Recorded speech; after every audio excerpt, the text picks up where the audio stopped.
Hi to all. மக்கள் தொகை கணக்கெடுப்பு 2027 இந்த வருஷம் வந்து செய்ய போறாங்க. அதனுடைய முதல் கட்டமா பார்த்தீங்கன்னா, வீட்டு பட்டியல் கணக்கெடுப்பு செய்ய போறாங்க. அதுக்கப்புறம் வந்து மக்கள் தொகை கணக்கெடுப்பு செய்ய போறாங்க. இப்ப இந்த வீட்டு பட்டியல் கணக்கெடுப்பு பார்த்தீங்கன்னா, ஆகஸ்ட் 1லிருந்து 30 வரையிலும் வந்து உங்களுக்கு கணக்கெடுப்பாளர்கள் உங்க வீடு தேடி வந்து கணக்கெடுப்பு செய்வாங்க.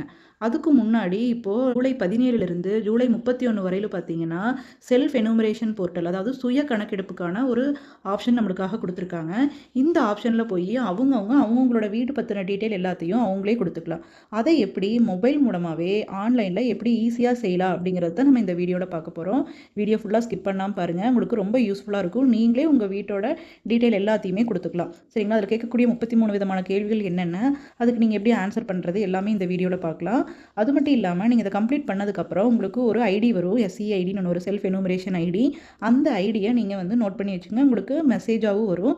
அத வந்து நீங்க உங்களுக்கு கணக்கெடுக்கிறக்கு உங்க வீட்டுக்கு வரும்போது, கணக்கெடுப்பாளர் வரும்போது, அவங்க கிட்ட அந்த ஐடிய குடுத்தீங்க அப்படின்னா, அவங்க நீங்க ஃபில் பண்ண டீட்டெயில் எல்லாம் செக் பண்ணிட்டு, அவங்க அத கம்ப்ளீட் பண்ணுவாங்க.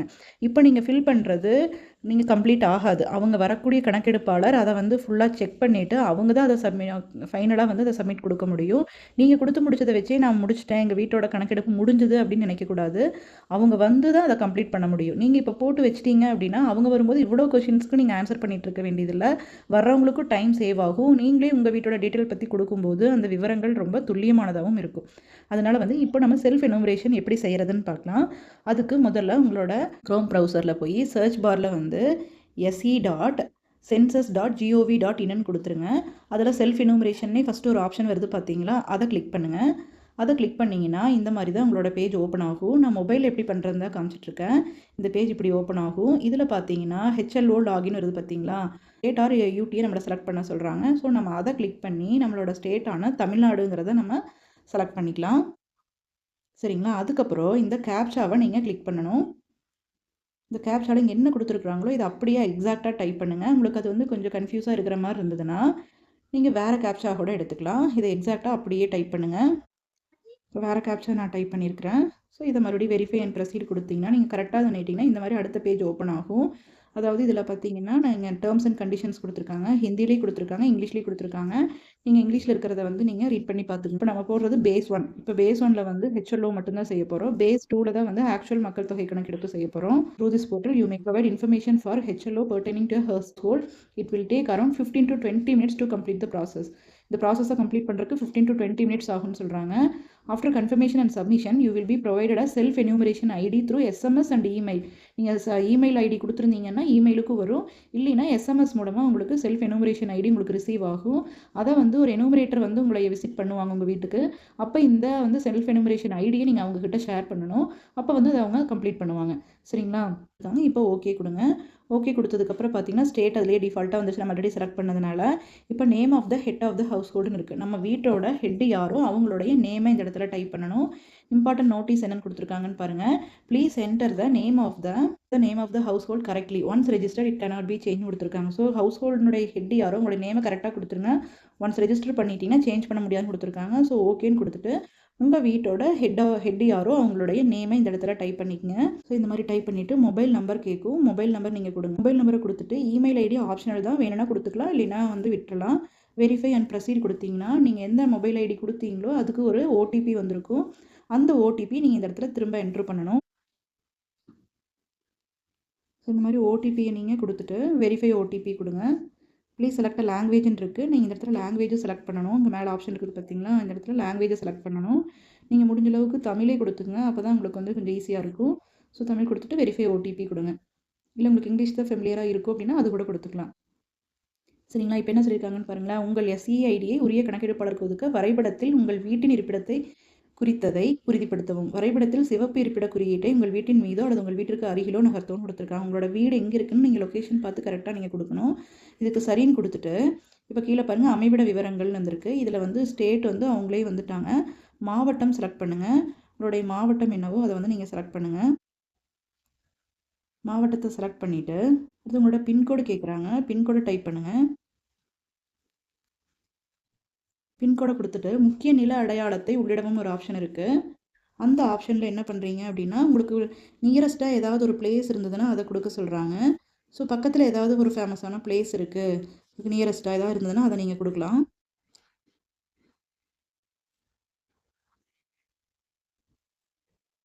இப்போ அமைவிடம் கிடைச்சிருச்சு. உங்களோட மார்க்கரை வச்சு உங்கள் வீட்டுக்கு நேரு கொண்டு போய் வைங்க.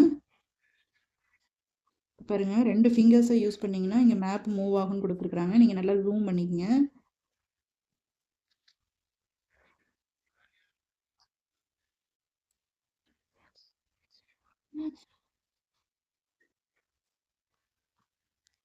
ஸோ இந்த மாதிரி உங்களுடைய எக்ஸாக்டான பிளேஸை வந்து நீங்கள் செலக்ட் பண்ணிக்கங்க. பண்ணிவிட்டு கீழே அமைவிடத்தை உறுதிப்படுத்தணும்னு கொடுத்துருக்காங்க இல்லையா, இந்த இடத்துல ஓகே கொடுத்துருங்க. கொடுத்துட்டு சேமிக்க அண்ட் அடுத்து அப்படின்னு இருக்குது பார்த்தீங்களா, அதை கொடுங்க. உங்களுடைய பிளேஸ் என்ன, உங்களுடைய குடியிருப்பினுடைய இடம் என்ன, அதனுடைய இதெல்லாம் கொடுத்துருக்காங்க. இது கூட தொடர விரும்புகிறீர்களான்னு கேட்குறாங்க. இப்போ அமைவிட விவரங்கள்லாம் கொடுத்ததுக்கப்புறம் சென்சஸ் வீட்டு விவரங்கள் கேட்குற அடுத்த பேஜ் ஓப்பன் ஆகும். இதில் பாருங்கள், மக்கள் தொகை கணக்கெடுப்பு வீட்டு விவரங்கள்னு கொடுத்துட்டு ஒரு கட்டிடம் முழுவதுமோ அல்லது கட்டிடத்தின் ஒரு பகுதியோ அல்லது அங்கீகரிக்கப்பட்ட தனித்து இயங்கக்கூடிய ஒரு பகுதியோ சாலை அல்லது பொது தாழ்வாரம் அல்லது படிக்கட்டு ஆகியவற்றிலிருந்து தனியானதொரு பிரதான நுழைவாயிலை கொண்டிருந்தால் அது சென்சஸ் வீடு அப்படின்னு சொல்கிறாங்க. இப்போ நம்ம வந்து நம்ம வீட்டை ஒரு அப்பார்ட்மெண்ட் இருக்குன்னு வச்சுக்கோங்களேன். அந்த ஒரு அப்பார்ட்மெண்ட்டில் நம்ம ஒரு வீட்டில் குடியிருக்கோம். அந்த வீட்டுக்கான சென்சஸ் போடுற மாதிரியான ஒரு எக்ஸாம்பிளுக்கு நான் இப்போ சொல்கிறேன்.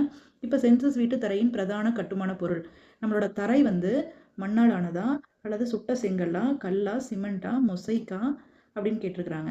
மொசைக் அல்லது தரையோடுகள், நம்ம டைல்ஸ் போட்டிருக்கிறோம் அப்படின்னா மொசைக் அல்லது தரையோடுகள் கொடுத்துங்க. அடுத்தது சுவர் எதால் கட்டியிருக்காங்கங்கிறத பார்க்கணும்.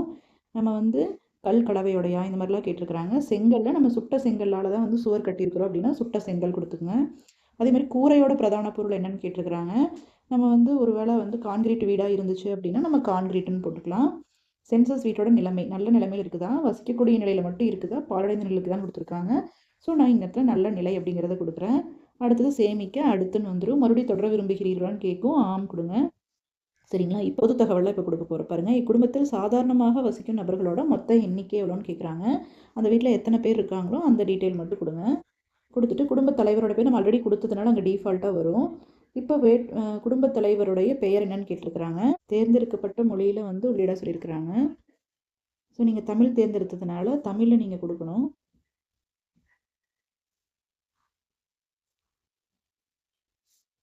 ட்ரை பண்ணிவிட்டு அடுத்ததுக்கு வாங்க.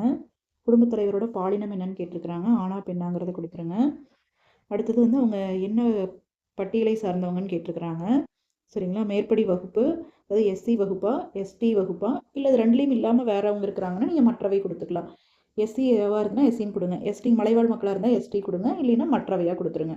சரிங்களா, அடுத்து வீட்டோட உரிமை நிலை, நீங்கள் சொந்த வீட்டில் இருக்கிறீங்கன்னா சொந்தம் கொடுங்க. வாடகை வீட்டில் இருக்கிறோம் ஆனால் எனக்கு சொந்த வீடு இருக்குது அப்படின்னா வந்து இந்த ஆப்ஷன் கொடுங்க. இல்லை வாடகை வீட்டில் தான் இருக்கிறோம் எனக்கு சொந்த வீடும் இல்லை அப்படின்னா 3வது ஆப்ஷன் கொடுத்துங்க. இது எதுவும் இல்லைன்னா மற்றவை கொடுத்துங்க. இப்போ நீங்கள் இருக்கக்கூடிய வீட்டில் வந்து எவ்வளோ ரூம்ஸ் இருக்குது அப்படின்னு கொடுக்கணும். இதில் வந்து கிச்சனை நீங்கள் சேர்த்துக்கூடாது. கிச்சன் இல்லாமல் நீங்கள் லிவிங் ரூமையும் ஒரு ரூமாக சேர்த்திக்கலாம், அதாவது ஹாலையும் நீங்கள் ரூமாக சேர்த்திக்கலாம். அப்படி பார்க்கும்போது உங்களுக்கு எவ்வளோ ரூம்ஸ் வருதோ அதை நீங்கள் கொடுத்துக்குங்க. அதே மாதிரி குடும்பத்தில் உள்ள திருமணமான தம்பதிகளின் எண்ணிக்கை எவ்வளோன்னு கேட்டிருக்கிறாங்க. ஸோ கப்பலாக இருக்கிறவங்க, மேரிடு கப்பலாக இருக்கிறவங்க எவ்வளோ பேர் அப்படிங்கிறத நீங்கள் கொடுக்கணும். அதுக்கப்புறம் அடுத்த செக்ஷனுக்கு போயிடலாம். தொடர விரும்புகிறீர்களான்னு கேட்கும். ஆம்னு கொடுத்துருங்க. இப்போ நீங்கள் வசதிகள் பற்றி கேட்கணும். புது தகவல் கொடுத்தாச்சு. இப்போ என்னென்ன வசதிகள் இருக்குதுன்னு கேட்குறாங்க. அதுக்கெல்லாம் கொடுக்க போகிறோம். குடும்பத்திற்கு கிடைக்கக்கூடிய வசதிகள் என்னன்னு கேட்டிருக்காங்க. இப்போ ஃபஸ்ட்டு வந்து குடிநீருக்கான பிரதான ஆதாரம் என்ன. இப்போ சுத்திகரிக்கப்பட்ட குழாய் நீர் அப்படின்னா ஆற்று தண்ணி உங்கள் வீட்டுக்கு வந்து கனெக்ஷன் இருக்குது அப்படின்னா மட்டும்தான் ஃபஸ்ட் ஆப்ஷன் கொடுக்கணும், சுத்திகரிக்கப்பட்ட குழாய் நீர். இப்போ நீங்கள் இல்லை போர்வெல் வாட்டரை தான் நீங்கள் யூஸ் பண்ணிகிட்டு இருக்கீங்க அப்படின்னா சுத்திகரிக்கப்படாத குழாய் நீர் கொடுங்க. கிணறு இல்லை நாங்கள் உங்கள் வீட்லேயே கிணறு இருக்குது, கிணத்து தண்ணி நீங்கள் யூஸ் பண்ணுறீங்கன்னா கிணறு கொடுங்க. கைப்பம்பா இல்லை ஆழ்துளை கிணறா, நீர் ஊற்றா, இல்லை ஆற்றுலேருந்து டைரெக்டாக நீங்கள் போய் எடுத்துகிட்டு வர்றீங்களா, குளம் குட்டை ஏரி மாதிரி இருக்கக்கூடியது இருந்தீங்களா, இல்லை நீங்கள் பாட்டில் தண்ணி தான் வாங்கி யூஸ் பண்ணுறீங்க, கேன் வாட்டர் யூஸ் பண்ணுறீங்கன்னா அது கொடுங்க. இல்லை வேறு ஆப்ஷன்ஸில் நீங்கள் யூஸ் பண்ணுறீங்கன்னா அது கொடுங்க. இப்போ இந்த இடத்துல உங்களுக்கு வந்து ஒருவேளை வந்து நீங்கள் உங்களுக்கு போர் போட்டிருக்கிறீங்க, அந்த தண்ணி தான் நீங்கள் யூஸ் பண்ணுறீங்கன்னா சுத்திகரிக்கப்படாத குழாய் நீர் தான் நீங்கள் கொடுக்கணும். சரிங்களா, அதே மாதிரி குடிநீர் ஆதாரம் கிடைக்கும் இடம் என்னன்னு பார்க்கணும். நீங்கள் வீட்டுக்குள்ளே நீங்கள் வந்து போர் போட்டிருக்கீங்க அப்படின்னா வந்து வளாகத்திற்குள் கொடுங்க. இல்லை பக்கத்தில் எங்கேயோ ஒரு போர் போட்டு ஒரு கிராமத்துல போர் போட்டு அந்த தண்ணி எல்லா வீட்டுக்கும் கொடுப்பாங்க, அப்படிலாம் இருந்ததுன்னா அந்த வளாகத்திற்கு அருகிலோ பக்கத்தில் இருந்தால் அருகில் கொடுங்க, இல்லைன்னா தொலைவில் அந்த மாதிரி கொடுங்க. சரிங்களா, விளக்கு ஒளிக்கான பிரதான எரிபொருள், நீங்கள் வந்து உங்கள் வீட்டில் கரண்ட் லைட் இருக்குது அப்படின்னா கரண்ட் கொடுங்க. இல்லை மற்றது ஏதாவது யூஸ் பண்ணுறீங்கன்னா அது கொடுங்க. இல்லை லைட்டே இல்லைன்னா வசதி இல்லைன்னு கூட கொடுத்துக்கலாம். சரிங்களா, மோஸ்ட்லி இப்போ எல்லாத்து வீட்லேயும் இருக்கும், ஸோ மின்சாரம் கொடுத்துக்கலாம். அதுக்கப்புறம் பாருங்கள் கழிப்பிட வசதி. இப்போ உங்கள் வீட்டுக்கு மட்டும் தனியாக செப்பரேட்டாக வந்து கழிப்பிடம் இருக்குதுன்னா இக்குடும்ப பயன்பாட்டிற்கு மட்டும் கொடுங்க. ஒரு சில பக்கம்லாம் லைன் வீடு இருக்காங்க, அவங்க எல்லாத்துக்கும் சேர்த்து காமனாக ஒரு பாத்ரூம் இருக்குது அப்படின்னா ஒன்றுக்கும் மேற்பட்ட குடும்பங்களோட பயன்பாடு. இல்லை கவர்மெண்ட் இருக்கக்கூடிய அந்த பொது கழிப்பிடத்தை தான் யூஸ் பண்ணுறீங்க அப்படின்னா அந்த பொது கழிப்பிடம்ங்கிறது கொடுக்கணும். சரிங்களா? இதெல்லாம் இல்லைன்னா திறந்த வெளிங்கிறதையும் கொடுக்கணும். அடுத்து கழிப்பிட வசதியின் வகை பார்த்தீங்கன்னா நவீன மற்றும் தண்ணீர் ஊற்றும் கழிப்பிடம். பாதாள சாக்கடை கூட இணைக்கப்பட்ட அந்த கழிவுநீர் வெளியேற இடம் வந்து பாதாள சாக்கடையோடு இணைக்கப்பட்டிருக்குதா, இல்லை கழிவுநீர் தொட்டியோடு இணைக்கப்பட்டிருக்குதா, இல்லை மற்ற கழிப்பிடங்களாங்கிறத கொடுக்கணும். அதே மாதிரி இரட்டை குழி கழிப்பிடம் இருக்குதா, இல்லை அதுவும் வந்து காற்றோட்டமாக மேம்படுத்தப்பட்ட காற்றோட்ட குழியா மூடும் வசதியோட, இல்லை மூடும் வசதி இல்லாமல் திறந்த குழியா அப்படிங்கிறதையும் நீங்கள் பார்த்து கொடுக்கணும். அதேமாதிரி இல்லை ஒற்றை குழி கழிப்பிடம்னா இந்த மாதிரி இந்த 2 ஆப்ஷனில் எதுங்கிறத கொடுக்கணும். சரிங்களா? அடுத்தது சேவை கழிவுங்கிறது கழிவை வந்து அகற்றக்கூடிய வகை கேட்டிருக்கிறாங்க. இதில் எந்த ஆப்ஷன் வருமோ அதை நீங்கள் பார்த்து கொடுத்துக்கணும். அடுத்து கழிவுநீர் வெளியேறதுக்கான இணைப்பு எப்படி இருக்குன்னு பார்க்கணும். திறந்த வெளியில் அப்படியே கழிவுநீர் வெளியில் போகுதா, இணைப்பே இல்லையா, இல்லை மூடிய கழிவுநீர் குழாயா அப்படிங்கிறதையும் பார்க்கணும். வளாகத்திற்குள்ளேயே முழுக்க குளிக்கும் வசதி இருக்குதா, அந்த குளியறையிலையும் பார்த்தீங்கன்னா மேலே கூரையோடு இருக்குதா, கூரை இல்லாமல் இருக்குதா அப்படிங்கிறதையும் நீங்கள் பார்க்கணும். அதே மாதிரி வீட்டுக்கான சமையலறை வசதி வந்து எல்பிஜியா பிஎன்ஜியான்னு பார்க்கணும். எல்பிஜிங்கிறது நம்மளுக்கு ரெகுலராக யூஸ் பண்ணக்கூடிய வீட்டு சிலிண்டர் இருந்ததுன்னா எல்பிஜி கொடுங்க. பிஎன்ஜிங்கிறது பைப்லைன் வந்து நேச்சுரல் கேஸ், பைப்லைன் வழியாக உங்களுக்கு கேஸ் வருது அப்படின்னா அது கொடுக்கணும். நம்மளுக்கு மோஸ்ட்லி எல்பிஜி இருக்கும், எல்பிஜி போட்டுருங்க. இல்லை எல்பிஜி இல்லைன்னா இணைப்பு இல்லைன்னு போட்டுருங்க. வீட்டுக்குள்ளே சமைக்கிறோம் ஆனால் சமையலறை இல்லை, நம்ம வீட்டுக்குள்ளேயே ஒரு ஹால் மாதிரி இருக்குது, நாங்கள் அங்கே தான் சமைக்கிறோம் அப்படின்னா இந்த ஆப்ஷனில் ஏதோ ஒன்று கொடுக்கணும். இல்லை வீட்டுக்கு வெளியில் நாங்கள் சமைக்கிறோம், ஓப்பனில் தான் சமைக்கிறோம், ஆனால் எங்களுக்கு கனெக்ஷன் எல்லாம் இருக்குது அப்படின்னா இந்த ஆப்ஷன் கொடுக்கணும். சமையலே நாங்கள் செய்யலை, ஜஸ்ட்டு நாங்கள் தங்கிக்கிறோம், சாப்பிட்றதுக்குலாம் நாங்கள் வெளியில் தான் போய்க்கிறோன்னா சமையல் செய்வது இல்லைங்கிறத கொடுக்கணும். அடுத்தது சமையலுக்கு பயன்படுத்தக்கூடிய பிரதான எரிபொருள் என்னவா இருக்குது அப்படிங்கிறத கொடுக்கணும். விறகா, வைக்கோலா, வரட்டியா, இந்த மாதிரி. இல்லை நாங்கள் வந்து எல்பிஜி வச்சுருக்கோம் அப்படின்னா நீங்கள் இதை கொடுத்துக்கலாம். அடுத்து சேமிக்க அண்ட் அடுத்து கொடுத்து தொடர விரும்புகிறான்னு கேட்குறாங்க, ஆம்னு கொடுங்க. இப்போ சொத்துக்கள் சம்மந்தப்பட்டது. சொத்துக்கள் அப்படின்னா இடம், நிலம் இதையெல்லாம் வந்து அதில் வராது. உங்களுக்கு இருக்கக்கூடிய பொருட்களில் நீங்கள் உங்கள்கிட்ட என்ன சொத்துக்கள் இருக்குதுங்கிறது தான். இப்போ வானொலியோ டிரான்சிஸ்டரோ நீங்கள் வச்சுருக்கீங்க அப்படின்னா அதை கொடுக்கணும். இதில் பார்த்தீங்கன்னா ரேடியோ மூலமாக அல்லது கைபேசி எல்லாத்துக்கிட்டேயுமே இருக்கும், ஸோ அது கொடுத்துக்கலாம். இல்லைன்னா இல்லைன்னு கொடுத்துங்க. அதேமாதிரி உங்கள் வீட்டில் டிவி இருக்குது அப்படின்னா ஆம் கொடுத்துட்டு அதில் வந்து டிடிஹெச் வசதி இருக்குதா, இல்லை வந்து கேபிளாங்கிறது ஒரு சிலர் டிடிஹெச் ஆண்டனா மாட்டியிருக்காங்க அப்படின்னு தான் அது கொடுங்க. இல்லை கேபிள் மூலமாக தான் வருதுன்னா கேபிள் இணைப்பு கொடுங்க. இல்லைன்னா இல்லை கொடுத்துக்கலாம். அதே மாதிரி இணையதள வசதி உங்களுக்கு நெட்டு எப்படி கிடைக்குது, லேப்டாப் மூலமாக அல்லது ஸ்மார்ட் ஃபோன் மூலமாகவோ அல்லது இதர சாதனங்கள் மூலமாக கிடைக்குதா அப்படிங்கிறத நீங்கள் பார்க்கணும். சரிங்களா? இது கொடுத்துக்கலாம். அடுத்தது லேப்டாப் இருக்குதா இல்லையா அப்படிங்கிறத கொடுக்கணும். அதே மாதிரி தொலைபேசி அல்லது ஸ்மார்ட் ஃபோன் இருக்கான்னு கேட்குறாங்க. தொலைபேசி இருந்ததுன்னா தொலைபேசி கொடுங்க, லேண்ட்லைன் இருந்ததுன்னா. இல்லை ஸ்மார்ட் ஃபோன் மட்டும் இருக்குதுன்னா அதை கொடுங்க. இல்லைங்கிட்ட சாதாரண ஃபோன் தான் இருக்குன்னா இதர சாதாரண கைபேசி கொடுங்க. ரெண்டுமே இருக்குதுன்னா ரெண்டுமே கொடுக்கலாம், இல்லைன்னா இல்லைங்கிறத கொடுத்துடலாம். அடுத்தது பாருங்கள், உங்கள்கிட்ட என்னென்ன மாதிரியான வாகனங்கள் இருக்குதுன்னு கொடுக்கணும். சைக்கிள் இருந்தால் சைக்கிள் கொடுங்க. இல்லை எங்கிட்ட ஸ்கூட்டரோ மோட்டர் சைக்கிளோ அல்லது மொப்பேட்டோ இருக்குன்னா அது கொடுத்துக்கலாம். ரெண்டுமே இருந்தால் இரண்டும் கொடுங்க, எதுவுமே இல்லைன்னா எதுவும் இல்லை கொடுத்துக்கலாம். அதே மாதிரி காரு, ஜீப்பு, வேன் இந்த மாதிரி ஏதாவது இருந்துச்சுன்னா ஆம் கொடுங்க, இல்லைன்னா இல்லைன்னு கொடுத்துருங்க. நீங்கள் சாப்பிடக்கூடிய உணவுனுடைய பிரதான தானியம் என்ன, அரிசியா, கோதுமையா, சோளம், கம்பு, மக்கா சோளமா, இல்லை மற்ற தானியங்களான்னு கேட்டிருக்கிறாங்க. எது நீங்கள் அதிகமாக யூஸ் பண்ணுறீங்களோ அதை கொடுங்க. ஃபோன் நம்பர் டிஃபால்ட்டாக வந்துடுது. அடுத்தது சேமிக்க அண்ட் அடுத்து கொடுத்தீங்கன்னா நீங்கள் தொடர விரும்புகிறீங்களான்னு கேட்கும், ஆம் கொடுத்துங்க. சரிங்களா? இப்போ எதை பற்றின கேள்விகள்னால் விவரங்களை சரிபார்த்து உறுதிப்படுத்துறது. அதாவது உங்களுக்கு வந்து ப்ரிவ்யூ மாதிரி இருக்குது, நீங்கள் கொடுத்த எல்லா டீட்டெயிலும் இதில் வந்திருக்கும். நீங்கள் கொடுத்தது எல்லாம் கரெக்டாக அப்படிங்கிறத ஒருக்கா நீங்கள் எல்லாம் வெரிஃபை பண்ணிக்கங்க. எல்லாத்தையும் வந்து 1 பை 1 நீங்கள் வெரிஃபை பண்ணி முடிச்சுட்டு கடைசியாக பார்த்தீங்கன்னா வந்து நீங்கள் டிராஃப்டாக சேமிச்சுக்கிறீங்களா, ஏதாவது வந்து தப்பாக இருந்ததுன்னா திருத்துதலுக்கு திரும்பவும் அப்படிங்கிற ஆப்ஷன் கொடுங்க. இல்லை டிராஃப்டாக வச்சுக்கலாம், இன்னும் கொஞ்சம் நம்ம செக் பண்ணிவிட்டு அப்புறம் சேவ் பண்ணிக்கலாம்னா வரைவாக சேமிக்க கொடுங்க. இல்லை நான் எல்லாமே கரெக்டாக கொடுத்துட்டேன் அப்படின்னா உறுதிப்படுத்தி சமர்ப்பிக்கவும் அப்படிங்கிற ஆப்ஷனை கொடுங்க. இறுதியாக நீங்கள் சமர்ப்பித்த பிறகு எந்த மாற்றமே செய்ய முடியாது, அதனால் நீங்கள் கரெக்டாக நீங்கள் ஓகே தானா அப்படின்னு கேட்குது, ஆம் கொடுத்துக்குங்க.